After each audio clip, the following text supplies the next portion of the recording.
Hello viewers, এটি শিক্ষা চ্যানেলের পক্ষ থেকে আপনাদেরকে স্বাগতম। আজ আমরা ছন্দের ক্লাস নিতে যাচ্ছি। ছন্দ খুবই গুরুত্বপূর্ণ একটা বিষয়। ছন্দ থেকে বিভিন্ন ভাবে প্রশ্ন আসে বিভিন্ন জায়গায়। এমনকি আমরা যারা কবিতা পড়ি কিন্তু ছন্দ বুঝি না, তাদের জন্য খুবই গুরুত্বপূর্ণ এই ছন্দটা।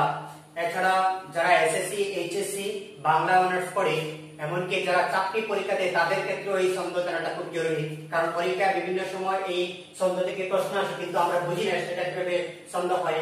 যেমন কবিতাটা, এই কবর কবিতাটার এই দুটো লাইন চলে আসতো, এসে বললো এটা কোন কবিতা থেকে এসেছে বা এটা কি রকম ছন্দ, তখন আমরা বুঝি না এটা কি রকম ছন্দ হবে। সুতরাং আজকে যদি আমরা এই ক্লাসটা পড়ি তাহলে ছন্দ সম্পর্কে মোটামুটি একটা ধারণা পাবো। ছন্দ সম্পর্কে সবার কিছু না কিছু একটা ধারণা থাকার প্রয়োজন, কারণ কবিতা পড়তে যে ছন্দ লাগে সেটা আমাদের ধারণা থাকতে হবে। সুতরাং চলো আমরা এখন কবিতা দিয়ে ছন্দ শুরু করি। বাংলা কবিতার ছন্দ হচ্ছে তিন প্রকার, যথা মাত্রাবৃত্ত ছন্দ, স্বরবৃত্ত ছন্দ, অক্ষরবৃত্ত ছন্দ। মাত্রাবৃত্ত ছন্দ, অক্ষরবৃত্ত ছন্দ আর স্বরবৃত্ত ছন্দ। তাই মাত্রাবৃত্ত ছন্দ কি? যে ছন্দের যুগ্মধ্বনি দুই মাত্রার দ্বারা হয় তাকে মাত্রাবৃত্ত ছন্দ বলে। যুগ্মধ্বনিটা আমি বুঝিয়ে দেব নিচে। যে ছন্দের যুগ্মধ্বনি দুই মাত্রার দ্বারা হয় তাকে মাত্রাবৃত্ত ছন্দ বলে। স্বরবৃত্ত ছন্দ, যে ছন্দের যুগ্মধ্বনি এক মাত্রার দ্বারা হয় তাকে স্বরবৃত্ত ছন্দ বলে। আর অক্ষরবৃত্ত ছন্দ, যে ছন্দের যুগ্মধ্বনি প্রথমে এবং মধ্যে এক মাত্রা এবং শেষে দুই মাত্রা দ্বারা হয় তাকে আমরা কি বলবো? অক্ষরবৃত্ত ছন্দ বলবো। তাহলে আমরা দেখি অক্ষরবৃত্ত ছন্দ, মাত্রাবৃত্ত ছন্দ এবং স্বরবৃত্ত ছন্দ কি রকম এবং যুগ্মধ্বনিটা কি রকম। তাহলে আমরা যদি মাত্রাবৃত্ত ছন্দের যুগ্মধ্বনি সম্পর্কে আলোচনা করি, এখান থেকে আমরা কিছু আইডিয়া নিতে পারি। যুগ্মধ্বনিটা হচ্ছে এরকম, যেখানে এখানে ডালিম শব্দটা আছে, ডা একটা হচ্ছে আর লিম একটা। ডা একটা ধ্বনি আর লিম হচ্ছে যুগ্মধ্বনি। লিম লয়ের সেখানে লিম মলিম একসাথে উচ্চারণ হয়েছে, এজন্য এটা যুক্ত ধ্বনি, এজন্য এটাকে বলা হয় যুগ্মধ্বনি। আর এই যুগ্মধ্বনিটার মধ্যে মাত্রাবৃত্ত ছন্দে যা একটা আছে ধ্বনি, সুতরাং একটাই ধরা হবে। আর এখানে যুগ্মধ্বনি আছে, সেজন্য যুগ্মধ্বনি দুইটা ধরা হবে। আমরা আগেই বলেছি মাত্রাবৃত্ত ছন্দে যুগ্মধ্বনি দুই মাত্রা ধরা হয়, সুতরাং এখানে আমরা মাত্রাবৃত্ত ছন্দে যুগ্মধ্বনি আমরা দুইটা ধরে নিলাম এবং যুগ্মধ্বনি ছাড়া যেটা আছে একক ধ্বনিকে আমরা একটা ধ্বনি ধরে নিলাম। তারপরে আমরা যদি স্বরবৃত্ত ছন্দ, স্বরবৃত্ত ছন্দের যুগ্মধ্বনি এক মাত্রা ধরা হয়, তাহলে আমরা যদি এখানে পড়ি স্বরবৃত্ত ছন্দের একক ধ্বনিকে এক ধ্বনি বলবো আর যুগ্মধ্বনিকে আমরা কি বলবো? একক ধ্বনি বলবো। এখানে আমরা মাত্রাবৃত্ত ছন্দে ধরেছি একক ধ্বনিকে একক ধ্বনি এবং যুগ্মধ্বনিকে ধরেছি যুগ্মধ্বনি দুই ধ্বনি, কিন্তু স্বরবৃত্ত ছন্দে আমরা একক ধ্বনিকে একক ধ্বনি ধরেছি কিন্তু যুগ্মধ্বনিকে আমরা একক ধ্বনি ধরেছি। আবার যদি আমরা অক্ষরবৃত্ত ছন্দে চলে যাই, সেই ক্ষেত্রে দেখা যাবে যে অক্ষরবৃত্ত ছন্দের যুগ্মধ্বনি প্রথমে এবং মধ্যে এক মাত্রা এবং শেষে দুই মাত্রা। তাহলে এখানে দেখে গেল প্রথমে এক মাত্রা যুগ্মধ্বনি নেই, শুধু আছে একক ধ্বনি, সুতরাং আমরা একক ধ্বনিকে একক ধ্বনি ধরবো। আর যুগ্মধ্বনি এখানে শেষে আছে, সেজন্য আমরা এখানে ধরবো দুইটা ধ্বনি। আবার এখানে যদি আমরা এখানে আরেকটা উদাহরণ দেওয়া আছে, একটা হচ্ছে ক্রিস্টে। ক্রিস হচ্ছে একটা যুগ্মধ্বনি, টে হচ্ছে একটা যুগ্মধ্বনি। আমরা যদি এই যুগ্মধ্বনিকে ধরি তাহলে আমরা দেখতে পাচ্ছি যে ক্রিসটা হচ্ছে প্রথমে এবং মধ্যে এক মাত্রা। তাহলে আচ্ছা আমরা এখানে ধরবো এক মাত্রা, আর টের শব্দটা টের ধ্বনিটা আছে শেষে, সেজন্য এটাকে আমরা দুই মাত্রা ধরবো। তাহলে আমরা কি বুঝতে পারলাম যে অক্ষরবৃত্ত ছন্দের যুগ্মধ্বনি এক মাত্রা, প্রথমে এবং মধ্যখানে এক মাত্রা এবং শেষে দুই মাত্রা। তাহলে আমরা দেখি এই জায়গাতে ক্রিস্টের যদি মাত্রাবৃত্ত ছন্দে যাই তাহলে ক্রিস হবে দুইটা আর টের হবে দুইটা। আমরা এখানে কয়টা পেলাম? মাত্রাবৃত্ত ছন্দে চারটা হবে আর অক্ষরবৃত্ত ছন্দে হবে তিনটা। আর যদি আমরা স্বরবৃত্ত ছন্দে যাই তাহলে স্বরবৃত্ত ছন্দের যুগ্মধ্বনি একটা দেওয়া হবে। প্রতিটা ক্ষেত্রে যুগ্মধ্বনি স্বরবৃত্ত ছন্দে একটা করে দেওয়া হয়। তাহলে আমরা এখানে কি পেলাম যে স্বরবৃত্ত ছন্দের যুগ্মধ্বনি এখানে একটা, ক্রিস একটা আর টে একটা। তাহলে আমরা বুঝতে পারলাম স্বরবৃত্ত ছন্দের যুগ্মধ্বনি এখানে হচ্ছে দুইটা আর এখানে হচ্ছে ক্রিস্টে।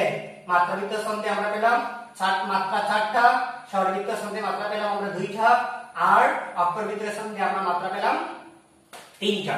তাহলে আমরা এখন বুঝতে যাই যে কবিতাটা কি রকম আছে। যে এটা হচ্ছে এইখানে ডালিম কবর, ডালিম গাছের তলে 30 বছর ভিজায় রেখেছি দুই নয়নের জলে। এই কবিতার মধ্যে একটা ছন্দ আছে। এই কবিতাটা হচ্ছে কবর কবিতার জসীমউদ্দীনের কবর কবিতা থেকে প্রথম দুই লাইন আনা হয়েছে। এই কবিতার প্রথম দুই লাইন যেরকম ভাবে ছন্দের মধ্যে ঠিক একই রকম হবে টোটাল কবিতার মধ্যে।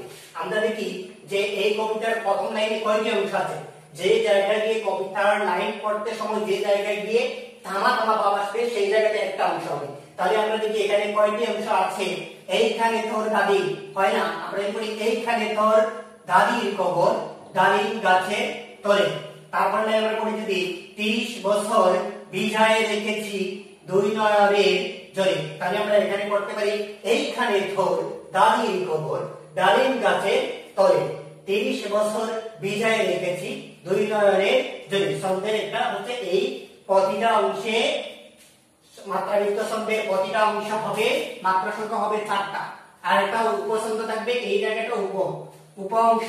এই উপ অংশের মাত্রা সংখ্যা মাত্রাযুক্ত ছন্দের প্রতিটা অংশে মাত্রা সংখ্যা হবে 6টা। আমরা যে এই অংশে যদি 6টা করে থাকে, আর এটা হচ্ছে একটা উপ অংশ, যে প্রতিটা অংশে যদি আমরা 6টা করে পাই মাত্রা, তাহলে আমরা এটা বুঝে নেব যে এটা মাত্রাযুক্ত ছন্দে রচিত।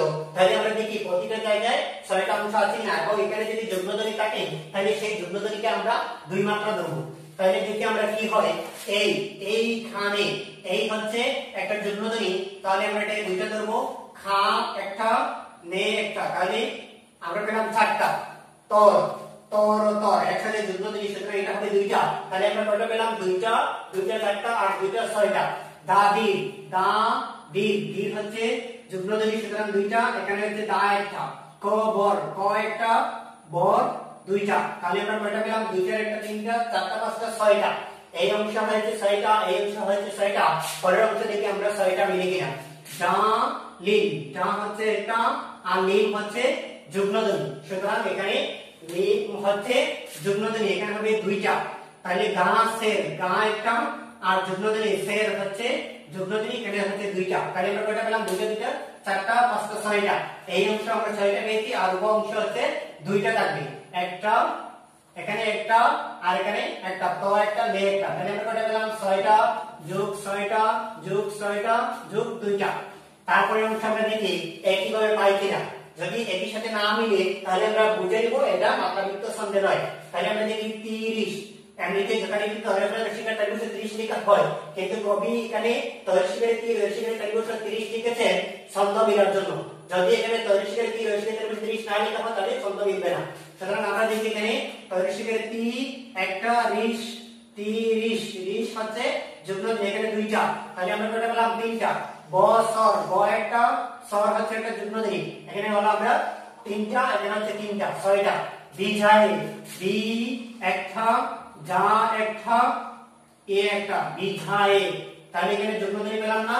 রেখেছি, রে একটা, খে একটা, সি একটা। তাহলে আমরা কয়টা পেলাম? এখানে বিঝায় 6টা।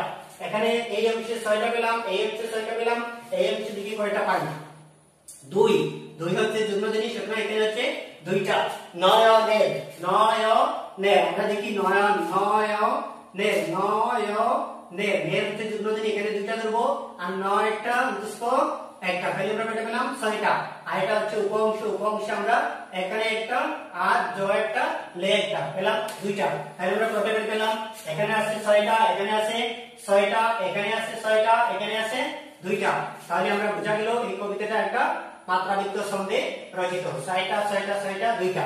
এই কবিতার সম্পূর্ণ কবিতাটাই 4টি অংশে, প্রতিটা লাইন 4টি অংশে বিভক্ত থাকবে, এবং 4টি অংশের একটা উপ অংশ থাকবে, প্রতিটা উপ অংশে 2টা করে থাকবে, এবং প্রতিটা অংশে 6টি করে মাত্রা থাকবে। আমরা পরের কবিতাটা চলে যাই। পরের কবিতা হচ্ছে কাজী নজরুল ইসলামের এই সংকল্প কবিতা থেকে না হয়েছে। সংকল্প কবিতা আমরা মাত্র 2টি লাইন নিয়েছি। এই 2টি লাইন যেরকম হবে সম্পূর্ণ কবিতাটা ঠিক একই রকম হবে। এই কবিতাটা একটা সংযুক্ত ছন্দে রচিত। এই কবিতার প্রথম অংশ হচ্ছে আমরা 2টা অংশে ভাগ করি। একটা হচ্ছে থাকবো না কো বদ্ধ করে, দেখবো এবার জগৎটাকে। এই কবিতাটার মধ্যে আমরা এই থাকবো না কো, নাকোর মধ্যে এসেছে, এটা হচ্ছে ভাগ হয়ে গেছে।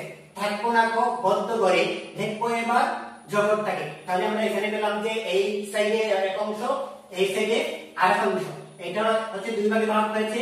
দেখবো এবার এই অংশ, এই অংশ। তাহলে এই অংশে আমরা যাই যদি স্বরযুক্ত ছন্দ, এই স্বরযুক্ত ছন্দের একটা উদাহরণ। স্বরযুক্ত ছন্দের প্রতিটা সংখ্যা মাত্রা সংখ্যা হবে 4টা, মাত্রাযুক্ত ছন্দে আমরা পেয়েছি 6টা। তাহলে এই স্বরযুক্ত ছন্দে আমরা মাত্রা সংখ্যা পাবো চারটা, যদি প্রতিটা অংশে চারটা করে মাত্রাবৃত্ত ছন্দ হয় এবং কি এটা যদি সর্বৃত্ত ছন্দের যুগ্মধ্বনি হবে এক মাত্রার, যদি যুগ্মধ্বনি থাকে এবং সেই যুগ্মধ্বনি মিলিয়ে যদি চারটাই হয় তাহলে আমরা বুঝে নেব এটা একটা সর্বৃত্ত ছন্দে রচিত। তাহলে আমি আরেকটা জিনিস বলি যে প্রতিটা কবিতার একটা মাত্রার সংখ্যা যদি থাকে, যদি এটা সর্বৃত্ত ছন্দ হয় তাহলে সর্বৃত্ত ছন্দের কবিতার লয় হচ্ছে উচ্চ লয় এবং মাত্রাবৃত্ত ছন্দের কবিতার লয় হচ্ছে মধ্য লয়, আর অক্ষরবৃত্ত ছন্দের মাত্রা লয় হচ্ছে ধীর লয়। তাহলে আমরা এটা পড়তে হবে, এটার পড়ার মধ্যে এটার মধ্য লয় থাকতে হবে, এটার মধ্যে উচ্চ লয় থাকতে হবে, আর অক্ষরবৃত্ত ছন্দে যেটা রচিত সেটা ধীর লয় থাকতে হবে। যদি আমরা এই কবিতাটা পড়ি তাহলে এই কবিতাটা হবে এইখানে থোর দালির কবর দালির গাছের তলে 30 বছর ভিজায় রেখেছি দুই নয়নের জলে। এটা হবে থাকবে না তো বদ্ধ করে দেখবো এবার জগৎটাকে। এরপরের কবিতাটা আমরা পড়ে পড়বো, এখানে দেখি আমরা কিভাবে হয়, এখানে মাত্রা সংখ্যাটা কি চারটা চারটা করে হয় কিনা সেটা আমরা দেখে নিই। তাহলে থাকবো থাকবো থাকবো থাক, থাক হচ্ছে যুগ্মধ্বনি আর বো হচ্ছে একক ধ্বনি। তাহলে আমরা কয়টা পেলাম? তিনটা। যুগ্মধ্বনি এখানে এক মাত্রা ধরা হবে, সুতরাং এখানে পেয়েছি আমরা দুইটা। না হচ্ছে একটা, ক হচ্ছে একটা, আমরা কয়টা পেলাম? চারটা। বদ্ধ ভদ হচ্ছে একটা, দ হচ্ছে একটা, তাহলে আমরা কয়টা পেলাম? দুইটা। ঘ একটা, রে একটা, তাহলে আমরা কয়টা পেলাম? চারটা। থাকবো রাখো বদ্ধ করে, এখন হচ্ছে দেখবো এবার দেখ দেখবো দেখবো, দেখ হচ্ছে যুগ্মধ্বনি হচ্ছে একটা, ব হচ্ছে একক ধ্বনি একটা, এবার এ হচ্ছে একক ধ্বনি একটা, বা হচ্ছে যুগ্মধ্বনি এটা হচ্ছে একটা। তাহলে জগৎ জগৎ জ একটা আর গ হচ্ছে যুগ্মধ্বনি এখানে হচ্ছে একটা, তা হচ্ছে একক ধ্বনি একটা, কে হচ্ছে একক ধ্বনি একটা। তাহলে আমরা কি পেলাম যে এখানে থাকবো না কো বদ্ধ করে, এখানে এই হচ্ছে থাকবো না কো এই হচ্ছে চারটা, বদ্ধ করে এই অংশ হচ্ছে চারটা, দেখবো এবার এই অংশ হচ্ছে চারটা, এই জগৎটাকে এই অংশ হচ্ছে আমরা পেলাম চারটা। তাহলে আমরা কি পেলাম? এই অংশে পেলাম 4 যোগ 4, এই অংশে পেলাম আমরা 4 যোগ 4। আমরা দেখতে পেলাম যে প্রতিটা অংশের যুগ্মধ্বনি আমরা এক মাত্রা ধরেছি, আর এই এক মাত্রা ধরে প্রতিটা অংশে আমরা চারটা করে মাত্রা পেয়েছি, সুতরাং এটা একটা সর্বৃত্ত ছন্দে রচিত। তারপরে এই কাজী নজরুল ইসলামের দরিদ্র কবিতার একটি লাইন, হে দরিদ্র তুমি মনে করেছো মহান। এরপরে কবিতা হচ্ছে কাজী নজরুল ইসলামের দারিদ্র কবিতাটি আনা হয়েছে। এই কবিতার লাইন হচ্ছে হে দারিদ্র তুমি মনে করেছো মহান, তুমি মরে দাঁড়িয়েছো খ্রিস্টের সম্মান। এই কবিতাটা হচ্ছে অক্ষরবৃত্ত ছন্দে রচিত। অক্ষরবৃত্ত ছন্দের শর্ত হচ্ছে এর যুগ্মধ্বনি প্রথমে এবং মধ্যখানে হবে এক মাত্রা এবং শেষে হবে দুই মাত্রা। আমরা কি বুঝলাম যে অক্ষরবৃত্ত ছন্দের যুগ্মধ্বনি প্রথমে এবং মধ্যখানে এক মাত্রা হবে এবং শেষে হবে দুই মাত্রা। যদি অক্ষরবৃত্ত ছন্দে রচিত আবার মাত্রা সংখ্যা হবে 8টা এবং কি 6টা, অথবা 8টা 5টা হতে পারে, অথবা 8টা 10টা হতে পারে, অথবা 10টা 8টা হতে পারে। তাহলে আমরা দেখি হে দরিদ্র তুমি মনে করেছো মহান, তুমি মনে দাঁড়িয়েছো কৃষ্ণের সমান। এই কবিতার এই দুই লাইন যেরকম হবে ঠিক সম্পূর্ণ কবিতাটি এইরকম হবে। এইভাবে যদি আমরা ট্রাই করি তাহলে আমরা পেয়ে যাব কোন কবিতা কোন ছন্দে রচিত। তাহলে আমরা দেখি এই কবিতার প্রতিটা লাইনে কয়টা অংশ আছে। হে দরিদ্র তুমি মনে করেছো মহান, তারপরে তুমি মনে দাঁড়িয়েছো কৃষ্ণের সম্মান। হে দরিদ্র আমরা দেখি প্রতিটা অংশে এই প্রথম দুই অংশ হবে 4টা 4টা 8টা, শেষের অংশ হবে 6টা। তাহলে প্রথম অংশে প্রথম দুই অংশ হবে আমরা কি পেলাম 8টা, আর শেষের অংশ হবে 6টা। তাহলে আমরা দেখি হে দারিদ্র, হে হচ্ছে একটা ধ্বনি একক ধ্বনি, সুতরাং এটা একটা।